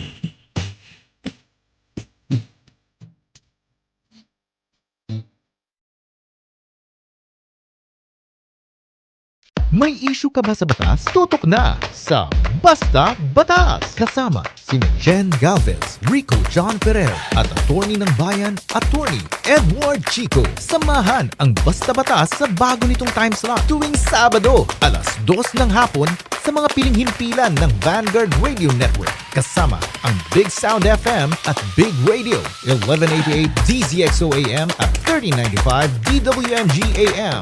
Mapapanood at mapapakinggan na rin tuwing Sabado sa 1PH, True TV at True FM simula alas 2 ng hapon. Sundan kami sa Facebook, YouTube, TikTok, Spotify, and X. Hindi mo alam? Ibasta batas mo! Celebrate the lives of your fallen family heroes at Tahanan ng Alaala in Himlayang Pilipino. We offer premium memorial service by providing 24 hours personalized customer care with flexible funeral and chapel accommodation packages. At Himlayang Pilipino, we give honor to the heroes of your lives. For inquiries, you may contact us at 0968-896-4850 or 0917-713-5034 or visit us at www.himlayangpilipino.org. Himlayang Pilipino. Ano ang true love para kay Jerome of Valenzuela? Ang true love for me ay patient and kind. Hindi inggitera, hindi mayabang o proud, hindi nananakit ng iba, hindi selfish, hindi mabilis magalit, at hindi nagtatanim ng sama ng loob. Hindi ito masaya sa mali, kundi masaya ito sa tama. Ngayong buwan ng Feb Mamahal, find true love with True FM. Balita, impormasyon, public service, entertainment, music, inspiration. Totoo, tunay, tapat. Ito ang True FM sa 105.9. Laging true sa'yo, kapatid. Simulcast sa True TV sa Signal Channel 19. Mukhang kailangan ko na naman palitan ng bubong ko, pare. Mag-iisang taon pa lang yan. May tulo na kagad. Ay, bossing! Baka naman kasi hindi matibay yung ginamit nyo. Dapat ang gamitin mo ay Cherry Loom, ang yerong aluminum. Basta yero, Cherry Loom. Tibay protektado sa pangmatagalang yero. Power and Play with Noli Iyala. Welcome back mga kaibigan sa ating show, and of course tuloy-tuloy po ang ating interview. But before that, let me just make an announcement. Right after this interview, ating po makakasama are the very, very young medalists ng Team Philippines sa Southeast Asian Games. Mamaya-maya po si Mace Alegado, gold medalist sa Southeast Asian Games, and Elizabeth Amador. Makakasama po natin sila in just a short while, partner. Mga bata to, talagang 11 years old. 11 years My old. goodness. Oh. All right. Well, let's get back sa ating pong interview with Coach Tim Cone ng Gilas, Pilipinas. New faces in the lineup, obviously. Justin Baltasar is the guy that is being talked about, as well as, of course, Juan GDL. How impressed are you so far with Justin? And do you think he has a legitimate shot at making the final lineup? For sure. I mean, he has great size, and the only thing that's, he has great size, he has great talent, he has great versatility. I mean, that is exactly what we're looking for in the national team, is that ability to be a player that can do various things. He can step out, he can step in, he can take on a mismatch, he can block shots that are around the basket. He's a dynamic rebounder. He just has a lot of versatility. So that's where we're looking. The only thing he lacks is just like with Juan in our last window. The only thing he lacks is really the knowledge of the depth of knowledge that he has in terms of our system. And I say this, offensively, but even more so defensively. It's just, that's his only weakness point. So once he gets that idea that, he's going to be an extremely important piece in England. But this is a great training ground for him right now, this window and going forward. It's awesome. And he's been playing well. And he's excited. You can see it the way he practices. And, he's not afraid. He goes up against everybody. He's not afraid to guard Justin. He's not afraid to go up against Jumar or AJ. He's his own man. He's really impressive. As you said, Tim, this is one of the hardest things a coach has faced, to choose from 15 great players and bring them, cut 3 and just pick 12 that will play in for the national team. At the end of the day, what will it boil down to for you? Well, at the end of the day, you play yourself on, you play yourself off, for the player. You either play yourself onto the team or you play yourself off to the team, and that's what it is. But that's the bottom line. But the other thing is that no matter who is out for this 12, they are still very much in the program, and and we've seen how things have changed over the last QMB coming in, Japeth retiring. This is a normal progression for a basketball team. That's right. You want to continually grow, and we'll see how things go. But no matter what happens, the players who don't make it are still very much a part of the program and part of the pool, and could very well be the next guy up in the next window. We are facing 2 super strong teams. Of course, Australia is a top 5 team in the world, and New Zealand, although we've beaten them once, has always had a strong game against the Philippines. What is the biggest concern for you right now, insofar as these 2 teams are concerned? Do you even know who's coming over? who you're playing? Well, we've played New Zealand 3 times already in the last, put this team together. We played them at home originally and beat them. Then down to New Zealand, and they handled us well. And then in the FIBA Cup, I thought we had an opportunity to win that game. We fell behind, but we made a comeback and had a chance, and didn't play well in the last minute and a half, 2 minutes of the game. But that could have easily. So we feel we're competitive with them. So they're no doubt one of the top teams in our region, and always have been. So we feel we can compete with them. Right. But we have to be at the top of our game. We have to play. You can't play subpar against a team like that and expect to win. We have to be at the top of our game, and that's what we're hoping to be by the end of this week. And then Australia, they've only been beaten once in Asia since they've ever joined us, and that was in Japan when they had Hachimura and all those guys, and they won. I think they won by 1 point over Australia. China darn near beat them in the FIBA Cup, which FIBA Asia Cup, which was really, in fact, probably should have won that game, but didn't. It's interesting. Australia has brought 11 new players to this team in this window, as opposed to when we played them in the FIBA Asia Cup. It just goes to show how deep they are and how big their pool is. They've got something like 13 NBA players who are not playing. They have 13 Australians in the NBA right now, and they have over 200 players in NCAA Division I in the United States. So, amazing. I mean, they have a tremendously deep pool. And it's amazing that they bring different players every time they show up, but every time they show up, they're super good. So, we'll see. We're having a little bit of a struggle figuring out who everybody is this time. It's 11 new guys.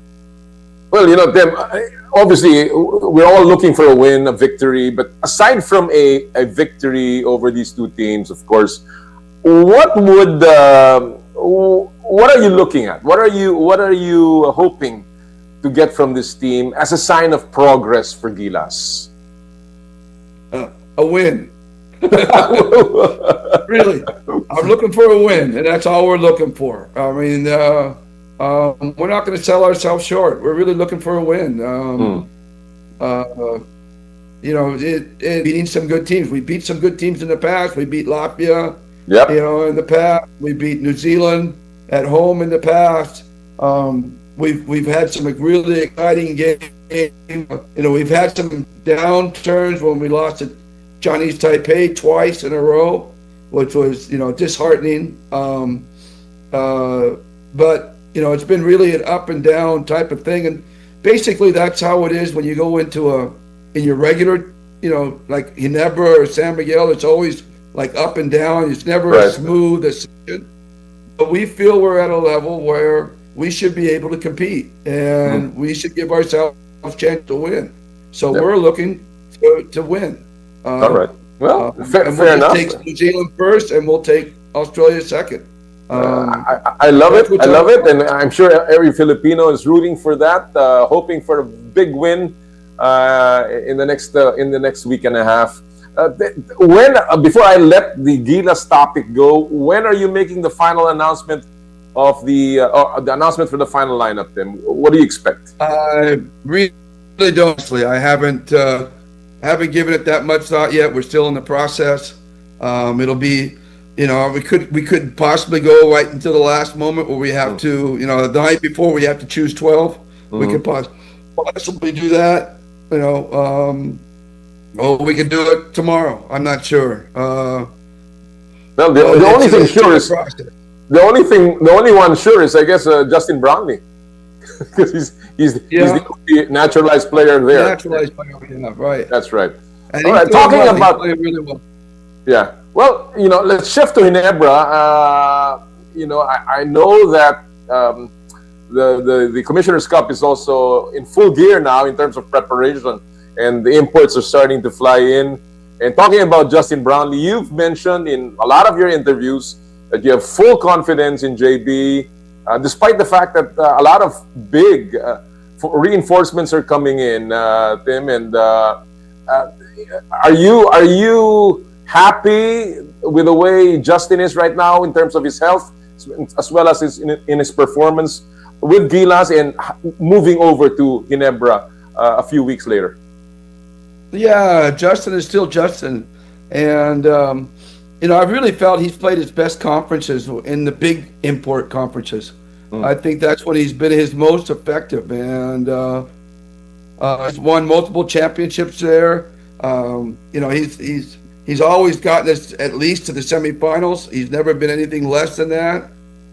He's been to we were in the last time they had a whole bunch of big imports, and who ended up in the finals? RHJ and Justin Brownlee, the two smallest guys. So, we know that Bol is out there, and that's going to be an incredible challenge. He's not only a great player, but he's playing with a great team and a great coach. So that makes him especially formidable. And San Miguel's going to be there.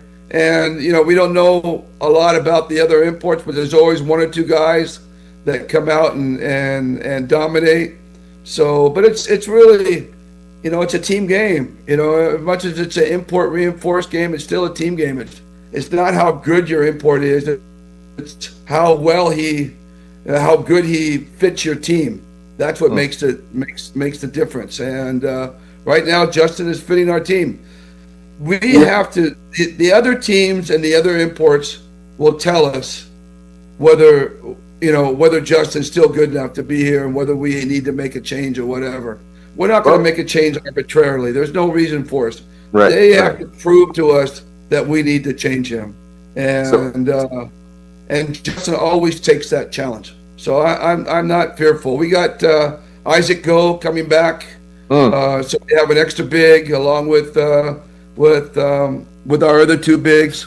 So we'll have a three-headed monster to try to contain these other big imports, and we're looking forward to it. We're looking forward to the challenge. It's always challenging when Justin comes in against these big guys. I guess it's really just because I guess it's really just because of your history as a coach. You've always been known as a big man's coach. I mean, you've always liked big men playing for you. From Alex Araneta all the way to Pochuino to Sonny Tos and all those great bigs that played under you. I guess that's the reason why now that it's a conference with unlimited height imports, I guess people are looking forward to another Tim Cone bunot of a big guy. But as you said, Isaac Go is coming in. Let me ask you about Macau Black Bears, Tim. They're coming in as a guest team with also a huge player in Sam Deguara, Tony Mitchell as well. How do you see this team? Is it a serious threat?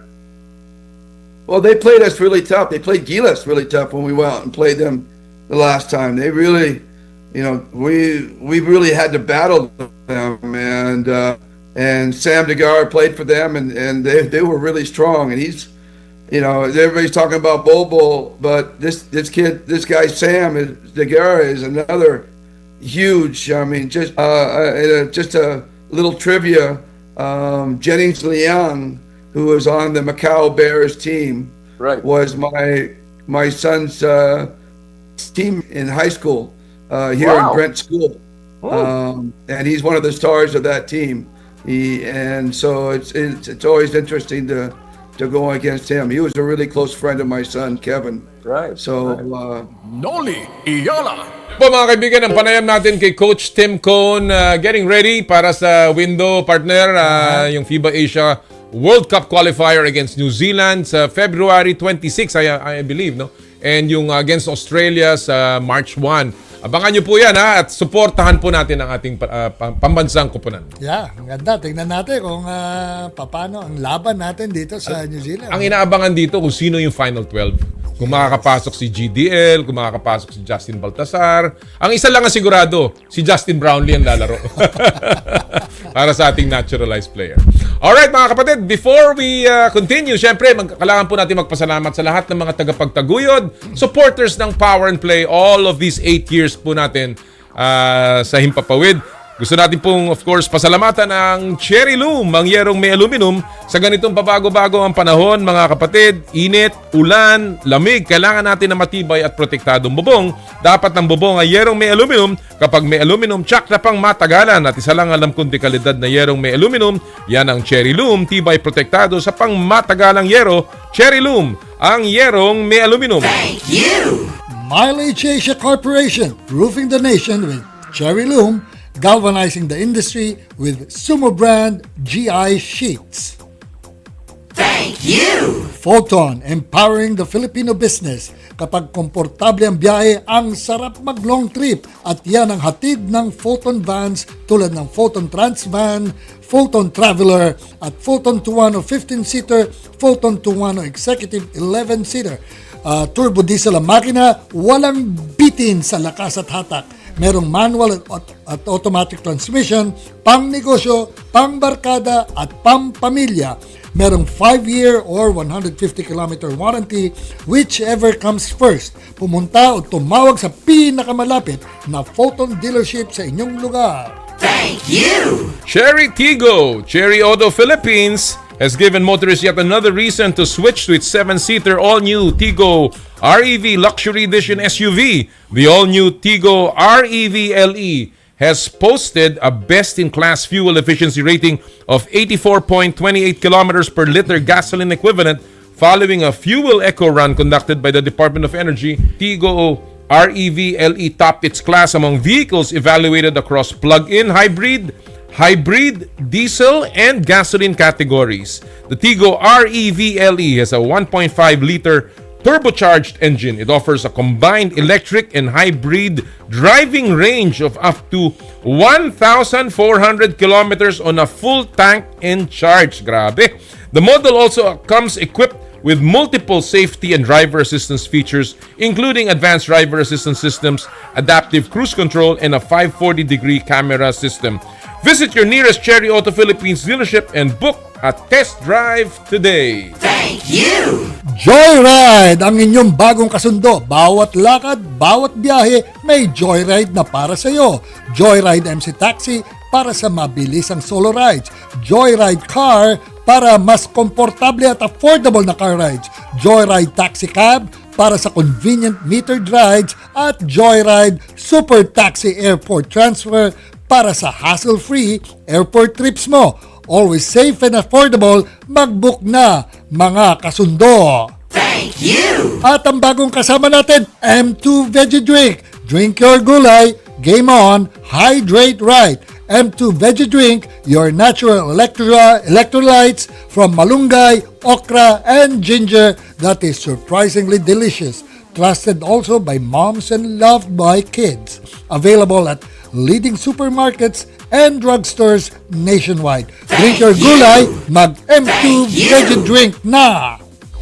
N Plus Gold, tanda ng pagmamahal. May bago tayong teammate sa Power and Play, ang N Plus Gold, adult nutritional powder drink para sa bawat laban. Powered ka with calcium, phosphorus, vitamin D3, essential nutrients for mobility and bone strength, at soy protein to support muscle development. N Plus Gold, tanda ng pagmamahal. Thank you! Ultima Vitamins and Minerals with Ginseng Food Supplement. Korean Panax Ginseng Ultima. Thank you! Skin, your face and body anti-aging center with branches at Alabang and Green Hills, San Juan.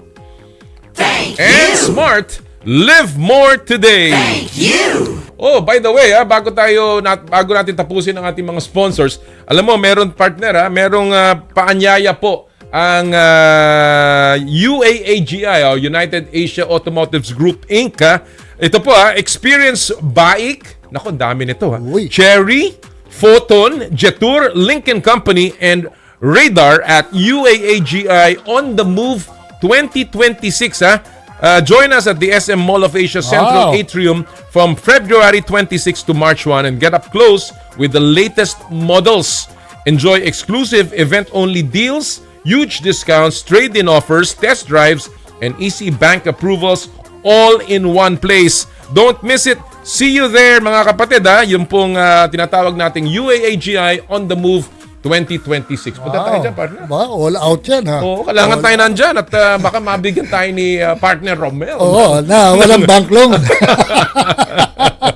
Alright, mga kapatid. At this time, it's time for us sumilip po sa ilang, bago natin ipasok yung susunod nating bisita, sumilip muna po tayo sa ilang moments sa ating pong sports history sa this week in sports history.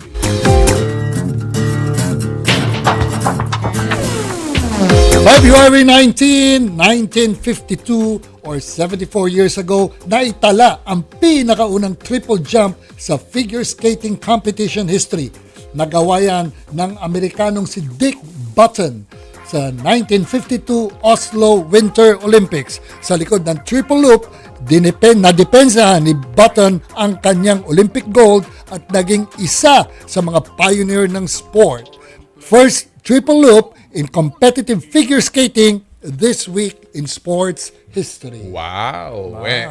And talking about skating, mga kapatid, ito'y kamag-anak ng skating. I don't know if skating, itong triple loop ay nagagawa rin nila sa skateboard. Mahirap yun. But sila po ang ating itatampok and sila po ang ating makakausap dito po sa ating susunod na segment in the Spotlight.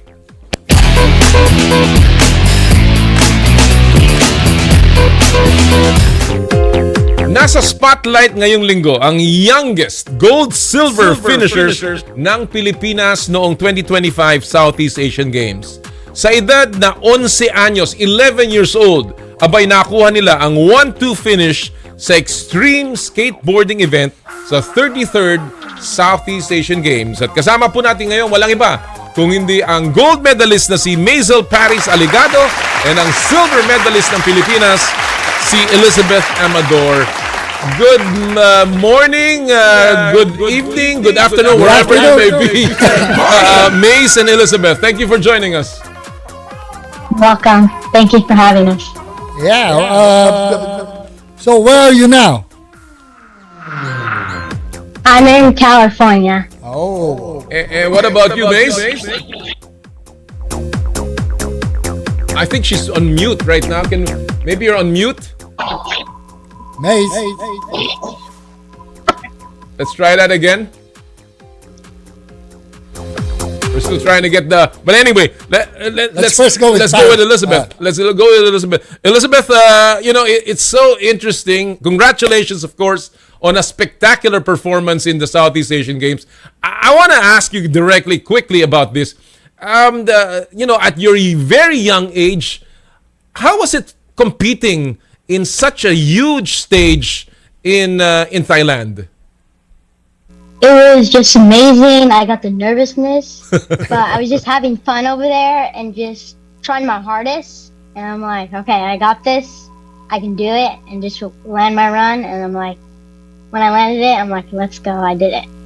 Yeah. Were you?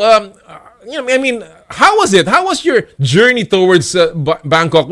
How were you recruited by the Philippine team? I'm just very interested. How did you get to the national team? Were you brought by your coach? Did you try out? How was that process? So it started just with me just dropping in a ball, and then I got better and better, and then the Filipino team was like, you know what, we want Elizabeth. And then I was like, okay, yeah, I would support the Philippines. I would for sure go for Philippines, and I would love to have that.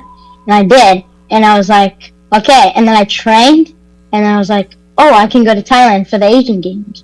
I'm like, okay, I'm going to train super hard. And I got into it, did my best, and I'm like, let's go. And then I just had to just go for it. Yeah, but Elizabeth, how old were you when you started skateboarding, and what were the trials? Injuries, bruises that you got before you got into this condition. So I started when I was 7, Wow. and the bruises I got was a lot of sinners first, and just falling hard on my side and my knees. It was just like, if you don't fall, it wouldn't hurt, but if you just fall, it hurts so much. So yeah, I just get a lot of bruises when I just fall so much. Who inspired you to get into skateboarding, Elizabeth? So it was really basic or something like that. So I was just watching YouTube, just going on YouTube, and I saw skaters on the TV, and I was like, Dad, can I try? He's like, and then we tried to skate, and then I dropped in, and yeah, it just started from there. It was just started from YouTube. I was watching people just skating. All right. Well, I think Mace is now on the line. Mace, can you hear us? Hello, yeah, I can. Oh, there you go. There you go. My goodness. Hi. Are you in California as well? Yes. Terrific. Congratulations on becoming the youngest gold medalist for the Philippines. Amazing. I want to ask you, Mace, how does it feel to represent the Philippines at such a young age? It's amazing. I feel so proud, and it's always been my dream to represent the Philippines. Unbelievable. You're obviously training or skating, skateboarding right now. Can you tell us a typical day for Mace Alegado in terms of training for the Southeast Asian Games then? A typical day is me skating for 4 to 6 hours a day, training hard, and yeah, just working, getting my tricks consistent, getting stronger, and yeah, that's a day for me, What about you, Elizabeth? What is a typical day of training? Yeah, same thing as Maisel. Skate 4 hours to 6 hours or 7, and then just eat, have some friends, and then do some homework as well. Yeah, that's the typical day, just training for the competitions. Hey, Maze, Elizabeth, you're both in California right now, but how far are you From each other? From each other. Ooh. Maybe 45 minutes. Oh, okay. Yeah. So you're really close to each other. Are you very close to one another? Do you train together? Yeah. Yes. Sometimes. Sometimes. What about you, Mace? Do you get to show off your skills or at least your routine to Elizabeth, and she tells you, okay, do this? Do you coach each other? Do you help each other? Yeah, Yes, we always so help each much. other. Yeah. Go ahead, Mace. Well, we always help each other, like when we're practicing, like when we're nervous to do something, we always like hype each other up, like because we're besties, you know. And like, yeah, we just teach each other new tricks, and it's super fun. I have this question for both of you. This also concerns creativity, right? Yeah. Do you do it on your own? Do you have this certain moves that you have to do, or do you have a trainer or coach for you to do all these things? Do you create your routine? In other words, I'll begin with you, Mace. Yeah, sometimes I get coached a lot actually, and then sometimes I work for myself. Like when I work on myself, I do different tricks, like and then when I'm getting coached, they teach me tricks, they make me like just stronger, and yeah, sometimes I get coached. Elizabeth? Yes, I get coached Monday, Tuesday, Wednesday, Thursday, Friday, and then Saturday and Sunday I just coach by myself. Okay. And in the Southeast Asian Games, did you feel any pressure to deliver against these older competitors? Was there, or was it just like, you're just having fun in the park? How did that feel, Mace, for you? I wasn't really nervous. I was just like thinking of having fun, thinking, just doing my best not to be perfect, and yeah, just like, just having fun. What is your favorite routine? Tell us a little bit about that. What's your favorite trick in skateboarding? Oh, okay. I have three. My three favorite tricks are switch flip, ollie north, and frontside board varial. Not that I know it, but it sure sounds so difficult. What about you, Elizabeth? I have two, 540 and kickflip indie. Is that is that something like getting off the board itself and jumping? Is that something like that? Just the kickflip indie. Wow. The five, the feet stay with the board. All right. You are obviously Filipinos. Let me just ask that very quickly. How is your home? Is it very Filipino-like, Mace? Kind of. Like when I get home for dinner, I always have Filipino food. So. What's your favorite? Ooh, I have three. Longanisa, adobo, and sinigang. Oh, and sisig. There you go. What about you, Elizabeth? How Filipino is the Amador family? It's very Filipino. So when we get home, or like in the morning, my dad like cooks eggs, sinigang. Sausages. Fried rice, hot dogs. Yeah, fried rice, and like a lot the ketchup. I don't know what it's called, like the ketchup Filipino. And then you put it together, it's good. And then when we go out to parties, like with my family, with my cousins, everybody, we all have like a big Filipino party, just like with food, all of them. It's fun. That's so cute. That really. All right. You obviously have already proven yourself, both of you, in the international stage. What is up? What's next for the two of you? Are you looking at bigger tournaments this coming year? I'll begin with you, Maze. Yes. We're both training for like in a couple weeks. The World Championship. Oh, I don't know what it's called, but like in Brazil, a World Skate. World Skateboard. Olympic qualifier. Yeah. Okay. Are you planning on playing in the Asian Games? Hopefully, yes. All right. What about you, Elizabeth? Yes, we are training. Both of us, we're training for World Skate at the Olympics. And then after that, I think we have realm and all of that competitions. And I'm training for Asian Games too. Wow. And just each competition, I'm just training for. So you have a full schedule for this year. Yeah. And that's aside from your homework and aside from Your schoolwork and everything that else that you girls do outside of the sport.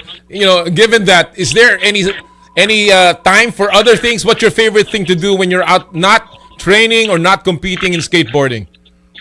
Maisel?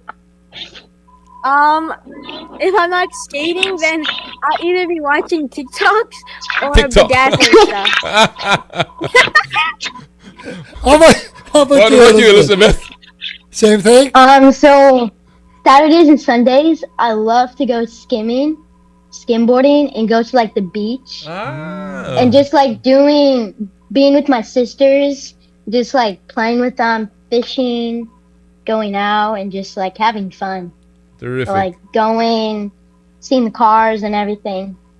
Well, you've got a long way in your skateboarding career already, a gold medalist and a silver medalist. Obviously, there's a bigger stage to conquer out there. We congratulate you and we look forward to many more victories for the Philippines, Maisel and Elizabeth. Thank you so much for joining us today.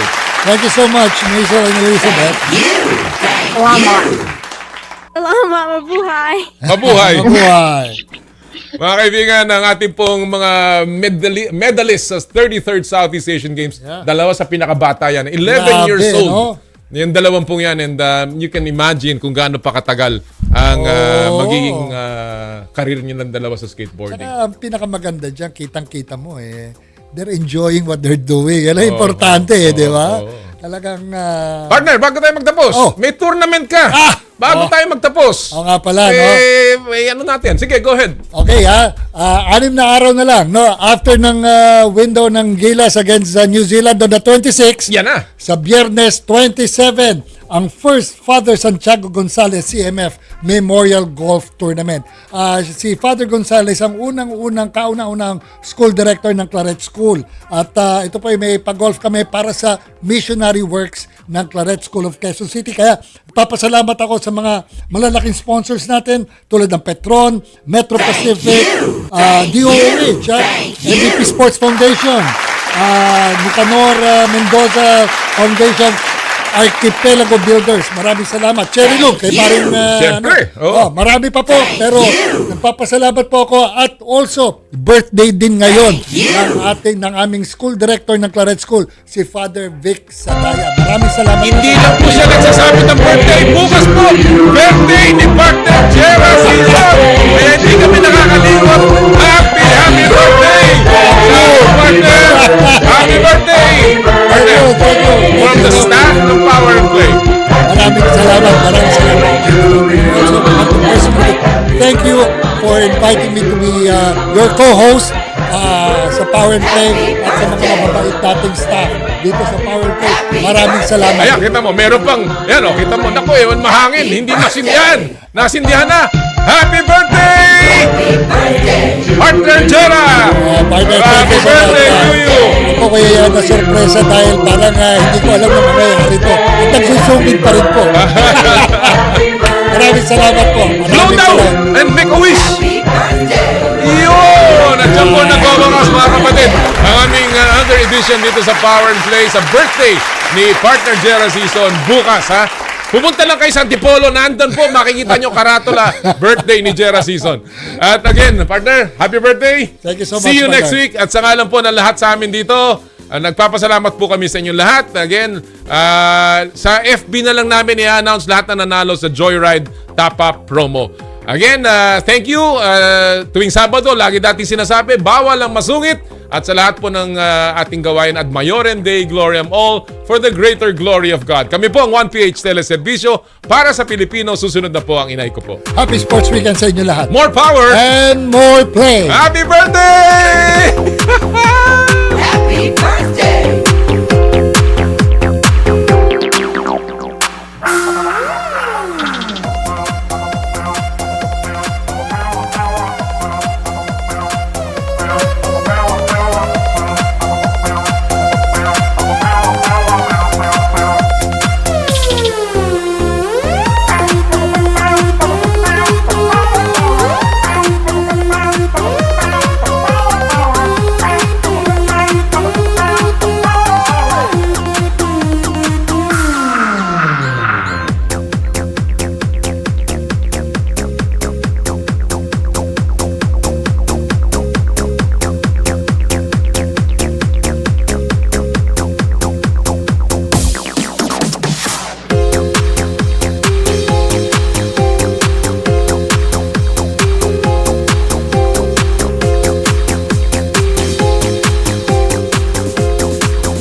Parang nangyari na ba yan sa'yo? Ay kaya lang pala nag-asawa para dyan sa pangangailangan ng katawan mo.